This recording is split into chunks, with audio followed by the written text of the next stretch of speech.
Yesu nashimwe cyane nshuti bavandimwe aho muherereye hirya no hino. Nanone tugarutse mu kiganiro ijwi ry'ihumure. Ese muracyabikunze? Muracyumva twakomeza tugahumurizanya tukaganira ku ijambo ry'Imana, ijambo ry'ihumure, ijambo ry'inkomezi, ijambo ridukomeza muri uru rugendo. Rero ni Minyone Rwagihuta inkundwakazi ugarutse kugira ngo tuganire. Tugarutse rero mu kiganiro uyu munsi ni kuwa kane itariki 29.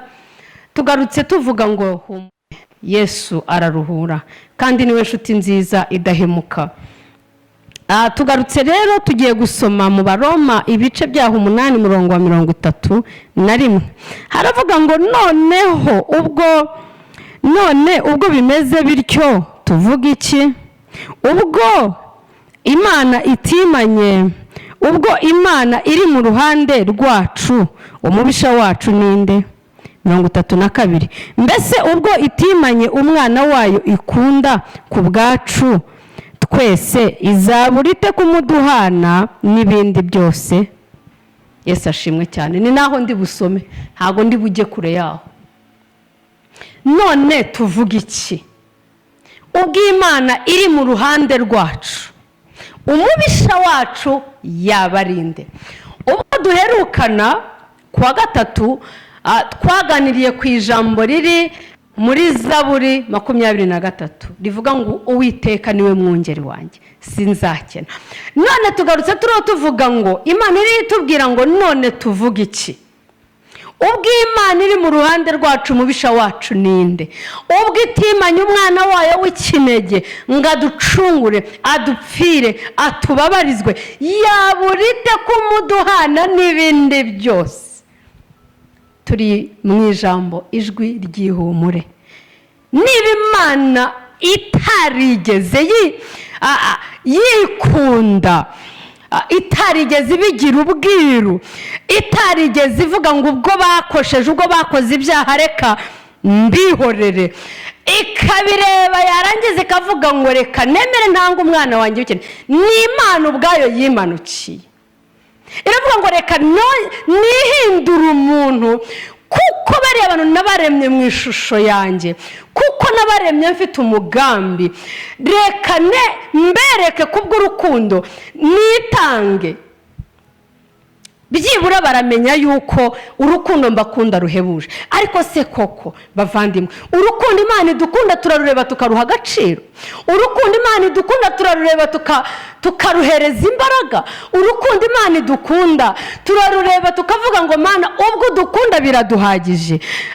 Reka nkubwire, ubaye uzi neza yuko Imana igukunda ukabiha agaciro, ntago fiancé wawe yakwanga ngo nurangize ugende ujye kwiyahura. Ubaye uhaye Imana agaciro, ibi bintu ndonda bivuga kubera ko hari impamvu. Icyambere no kubanza kumenya agaciro k'Imana kuri wowe. Impamvu rero hari igihe tugera hano tugacika intege, nabyo nabibabwira. Hari igihe twicara kubera yuko uba utariho ureba Imana iruhande rwawe, uvuga uti okay, ubwo ndiho nyireba. Nk'umwana iyo areba papa we aricara akavuga ati byanze bikunze papa arangaburira, arama ibiryo, ntabwo ndi bubure icyo kurya. Rero natwe tuba twumva dushaka kubona Imana nyine ngize vis-a-vis, ariko Imana ni umwuka. Imana ikorera muri twe, Imana igendana natwe, Imana ikorana nawe. Hello, urabyumva neza? Imana ikorana nawe, Imana igendana nawe, Imana ituye muri wowe mo imbere, Imana ituye muri jyewe mo imbere. Noneho rero ngubwo itimanye umwana wayo w'ikinege ikemera ikamutanga ku bwacu, yaburite kumuduhana n'ibindi byose. 1. Icyambere ni ukubanza kumenya niba koko Imana ituye muri wowe. Ni ukubanza kwemera niba koko Kristo wabambwe ku bwawe waramaze kumwakira. Ikindi, wamara kumenya yuko wamwakiriye ukamwizera. Icya gatatu, haleluya, wamara kumwizera ugategereza. Yesu ashimwe. Banza wakire Yesu wabambwe ku bwawe, ubanze umuhereza agaciro mu buzima bwawe, ubanze umuhereza agaciro mu mibereho yawe. Numara kumva ubuzima bwawe bwose ari Kristo, icyo kiraba kibaye ari icya mbere. Icya kabiri, numara kumwemerera ukamwakira, ukumva koko kuba yaraje ari ku bwawe, icya kabiri umwizere. Numara kumwizera, icya gatatu uhita umutegereza. Iyo wamaze kugirira umuntu icyizere, ukaba uzi neza yuko iyo yavuze, niba akubwiye ati aguhaye promise, akakubwira ati reka nkubwire ntuzasonza ntugire ikibazo, uramutse ubonye umuceri ushize ugashyira mu nzu, ariko iyo umufitiye icyizere uravuga uti byanze bikunze ashobora kuba hari akabazo yagize, ariko ndabizi neza ko akibizirikana. Haleluya! Uwo muntu uba umufitiye icyizere. Reka turenze amaso abantu rero, twizere Yesu. Ntabwo uzamwizera utaramwakira, utaramwemeye. Ntabwo uzajya numara kumwakira ukamwemera, nutamwizera ntabwo uzashobora kumutegereza. Banza munega amatwi mwumve neza. Banza umwemerere, wemere ko ari we soko y'umunezero mu buzima cy'ibibazo byawe. Wemere yuko atagize icyo akora nta cyashoboka. Wemere yuko byose biri mu biganza bye. Numara kubyemera ubyizere. Numara kubyizera utegereze. Gutegereza rero, urategerereza ahandi nyine. Aho uri, nubona bikomeye ntibigukura umutima, nubona urugamba rukomeye ntuhangayike, ahubwo umenye ngo uko biri uko ariko kose, kubera yuko uyu mugabo nemeye, uyu mugabo nakiriye, uyu mugabo nta micezo, uyu mugabo iyo wamwemereye ntabwo uvanira amaho rata, ntabwo yatuvanira amaho, dukurira amaho Yesu. Haleluya! Ntabwo yatuvanira amaho. Ni umugabo w'intwari, ni rubasha, arakiranuka, yuzuye imbabazi, yuzuye urukundo. Noneho hano rero mu Baroma haratubwiye ngo none tuvuga iki? Ubwo itimanye umwana wayo, ubwo itigeze imwimana, ubwo itigeze imugundira, ubwo ibyaha byari bije, ubwo Adamu yari amaze kuduhemukira na Eva, ubwo bari bamaze kuduhemukira, urupfu rumaze kwinjira, imibabaro yinjiye, yagize akavuga ati uyu muntu njya kumurema rero namuremye mukunze, reka nohereze. Yesu ashimwe. Rero ubwo itimanye umwana wayo w'ikinege ikamutanga, izabuzwa n'iki kumuduhana n'ibindi byose? Tuvuga iki? Ubwo Imana iri mu ruhande rwacu, umubisha wawe ninde? Nta mubisha ntawe wabona, kubera yuko niba hari umugani mu Kinyarwanda bajya baca bakavuga ngo uhagarikiwe n'ingwe aravoma. Nawe urawuzi? Ngo uhagarikiwe n'ingwe aravoma. Bashakaga kuvuga yuko iyo ufite umuntu, bakunda kubivuga niyo hari umuntu ufite akabazo kandi afite umuntu mu buyobozi bw'igihugu, akagenda yamara kugerayo akabazo ke bagahita bakamukemurira vuba na vuba, bahita bavuga ngo uhagarikiwe n'ingwe aravoma. Bisobanuye ngo iyo uhagarikiwe n'umuntu ukomeye ntacyuba, ikibazo cyawe kirakemuka. Uwo ni umwana w'umuntu dia, uwo ni umwana w'umuntu inshuti yanjye, uwo ni umwana w'umuntu umukristo. None wowe niba uhagarikiwe n'Imana, Imana yaremye isi n'ijuru, icyo kibazo kibwire ngo kuko Imana iri mu ruhande rwanjye nta kintu uri buntware. Ubwo Imana iri mu ruhande rwacu, umubisha wacu ninde? Ubwo Imana iri mu ruhande rwacu, ni iki? Badutwara iki? Batugira iki? Satani yadutwara iki? Abarozi bagutwara iki? Abagambanyi bagutwara iki? Abakonikoni bagutwara iki? Oya, ubwo Imana iri mu ruhande rwawe nta mubisha. Nibyo ngibyo ubona biro bitontoma, nibyo ngibyo ubona byakaze, nibyo ubona byahagurutse, turisha umutima wawe, ubanze ubwire ngo hari umwami nakiriye mu buzima bwanjye. Ubanze erega reka nkubwire, hari umuntu umwe twaganiriye arangije arambwira ngo hari igihe we muri we ajya yica ubwonko bwe. Nasanze hari igihe koko hari igihe natwe ubwacu twica ubwonko bwacu. ugasanga mu bwonko bwawe wabwishe, wabweretse ko ntacyo uri cyo, bakubwiye ko ntacyo uzimarira, ubwonko bwawe nawe ukavuga uti kuzi ko ntacyo uzimarira, bakubwiye ko ntaho uzigeza, ubwonko bwawe ukavuga uti ko ntaho nzigeza koko, bakubwiye yuko utize umuntu utarize ntacyo azageraho, ubwonko bwawe ukavuga uti uzi ko kuba ntarize ntacyo nzageraho, bakubwiye yuko ubwonko uragenda urabwica. Ariko umuntu agiye kumbwira arambwira ati rero tugomba kwica ubwonko bwacu tububwira ko kubaho kwacu nta ruhare twabigizemo. Ako kantu nawe ndakagufashishije. Kubaho kwanjye nta ruhare nabigizemo. Kuba ari nta ruhare nabigizemo rero ngomba kwica ubwonko bwanjye mubwira ngo ngomba kubaho. Icyatumye mbaho kizatuma nguma nkabaho. Haleluya! Icyatumye mbaho kizatuma nguma mbeho. Ayelesile de kile bosandere ya shayene. Icyatumye ubaho kizatuma ugumya ubeho. Ntabwo ushobora kubyumva. Ica ubwonko bwawe ububwira ngo umire iri jambo riri mu Baroma 31. Ubwica ububwira ngo wa bwonko bwanjye we uriho mbwira yuko ubukene bunyishe, uriho mbwira yuko nzapfa nabi, uriho mbwira yuko nzapfa ndi umukene, uriho mbwira yuko nzapfa nshonje.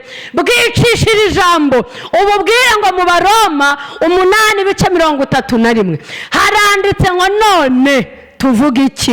Ubwo Imana iri mu ruhande rwanjye minyone rwa gihuta, ubwo Imana iri mu ruhande rwawe wowe Uwera, ubwo Imana iri mu ruhande rwawe wowe Didier, ubwo Imana iri mu ruhande rwawe wowe fata izina ryawe urishyiremo, wica ubwonko bwawe ububwire ngo umubisha wanjye yavahe. Ntabwo unega amatwi unyumve cyane. Ubwonko bwawe reka kubwicisha agahinda, ubwonko bwawe reka kubwicisha yuko wavutse utazwi, ubwonko bwawe reka kubwicisha yuko utazi inkomoko yawe, ubwonko bwawe bwicishe kububwira ngo jyewe ndi mu Baroma 8:31. Ubwo Imana iri mu ruhande rwanjye umubisha wanjye yava hehe? Ubwire ubwonko bwawe ngo ubwo umva wa bwonko we tega amatwi wumve unyumve, Imana iri mu ruhande rwanjye. Wa majwi we Imana iri mu ruhande rwanjye, wa mwanzi we Satani Imana iri mu ruhande rwanjye. Ntabwo rero wowe wabasha kumpungabanya. Abarozi nibaza kuroga, abagambanyi nibaza kugambana, ababeshyi nibaza kukubeshyera, bakuhinduye akabarore, abavuga amagambo nibakuvuga, bakakuvuga bakongera bakakuvuga, bamara kukuvuga bakakuvugurura, bakavuga. Nihagira umuntu ukuzanira inkuru akakubwira ngo uzi yuko bavuze, ujye ubabwira ijambo ubagira uti nanjye mu Baroma 8 harambwira ngo none se mvuga iki? Ko Imana iri mu ruhande rwanjye umubisha wanjye yaba nde? Ubwo itimanye umwana wayo izabuzwa n'iki kumumana n'ibindi byose? Umvugire ngo amina. Oh haleluya! Ubwo itimanye umwana wayo w'ikinege izabuzwa n'iki gucecekesha abavuga ibitafite umumaro? Kiranuka muri byose maze wambara imirimo, wizirike ku Mwami Imana nyiribihe, umubwire umare uvuga uti namaze gusobanukirwa, password ni ukuri kumwe nanjye. Haleluya! Password ni ukugendana nanjye, password ni uko nzi neza yuko ubwo utimanye umwana wawe nanjye utazabura kumpa inkwiye. Ariko ikibazo wemerera Imana. Yesu ashimwe. Ubwo duheruka twaganiriye ku ijambo, haleluya, ijambo rero ritubwira ngo niba utuyobora inzira yo gukiranuka, niwe utuyobora inzira yo gukiranuka, niwe utujyana ahantu heza, niwe utuyobora, niwe mujyanama, niwe nshuti nziza. Hari igihe ujya kugisha inama umuntu uzi ngo ni inama nziza ugasanga yakuroshye. Hari igihe ugendana n'abantu ugasanga bagukubise mu mutego. Hari igihe ugendana n'abantu ugasanga waguye mu gico cy'abanzi. Hari umwana wambabaje, narababaye n'uyu munsi ndacyababara, umwana ngo witwa Prince wagiye mu mupira, agiye kureba umupira agataha ijoro. Icyo ni ikivunge, icyo ni ikivunge, icyo ni igihiriri cy'abantu. Ako ni agakungu. Wa mubyeyi we unyemerere uganiriza umwana, twese tuganiriza abana, be kugendera n'abantu bakuru, mureke kugendera mu kivunge, tureke kugendera mu bitagira umumaro, ahubwo twishingikirize ku ijambo ry'Imana. Twaje mu ijwi ry'ihumure, nkomeza ababyeyi b'uwo mwana. Urumva yagiye mu kivunge, mu bindi, mu bigare n'abandi bana, mu rubyiruko, umwana mutoya cyane.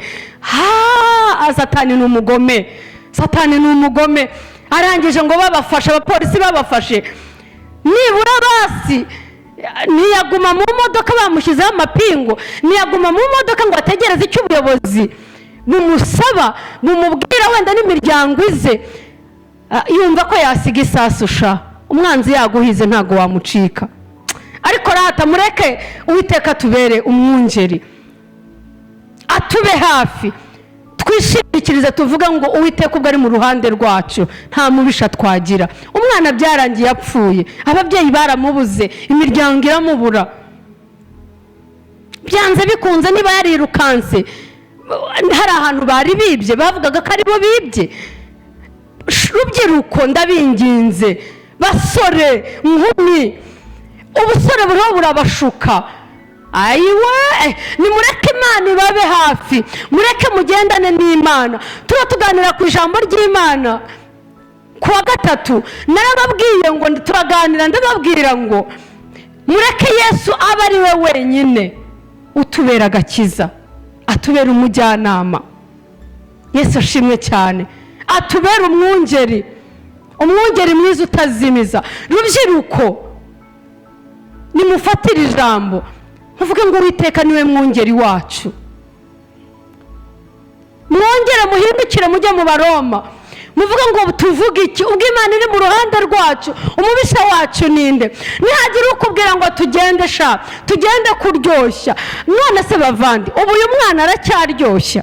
Ntabwo akiryoshya, ubuzima bwe bwararangiye kandi nta nubwo bwagiye neza. Rubyiruko mukanguke, rubyiruko mwakire Kristo, rubyiruko mwakire Kristo mu buzima bwanyu, abacungure, ababera igisubizo, ababera ubuhungiro. Ntacyo muzatinya, ubwo Imana iri mu ruhande rwacu, umubisha wacu yabarinde. Shuti bavandimwe, bakristo bene data, bashumba, bavuga butumwa, bahanuzi, mureke tuvuge Imana tugifite uburyo, tubwire abantu bakire Kristo nk'umwami n'umukiza, tubereke inzira y'ukuri n'ubugingo. Haleluya, tubereke ukuri, tubabwire ngo niba umwana w'umuntu ariho avuga ngo uhagarikiwe n'ingwa aravoma, esaho niba uhagarikiwe n'Imana Data nyir'ijuru n'isi, uzabuzwa n'icyo kubona umugisha turwana. Dukiranuke, dukora ibyiza, twihane, Imana iri kumwe natwe. Ntabwo Imana izabana n'ufite ibyaha, ahubwo izabana n'uwemeye gukiranuka, izabana n'uwemeye gukingura, akamuhereza, akabwira Imana ngo niweho gusa, niweho nakiriye, uyobora ubugingo bwanjye, umbere umujyanama. Ndashoje, wowe udukurikiye, birashoboka ko waba ushaka kwakira Yesu Kristo nk'umwami n'umukiza mu buzima bwawe. Uzajya ureba nimero hasi uduhamagare. Ni ukuri kwakira Kristo biraryoshye, kwakira Kristo birimo amahoro, kwakira Kristo birimo ubugingo. Iyi ni inkuru nziza y'ihumure mba nkuzaniye, nkubwira ngo ibyo urimo byose niwemerera Yesu ukamwakira, ukagendana nawe, ntacyo uzabura. Murakoze, Imana ibahe umugisha. Tuzasubira kuwa gatanu. Bye.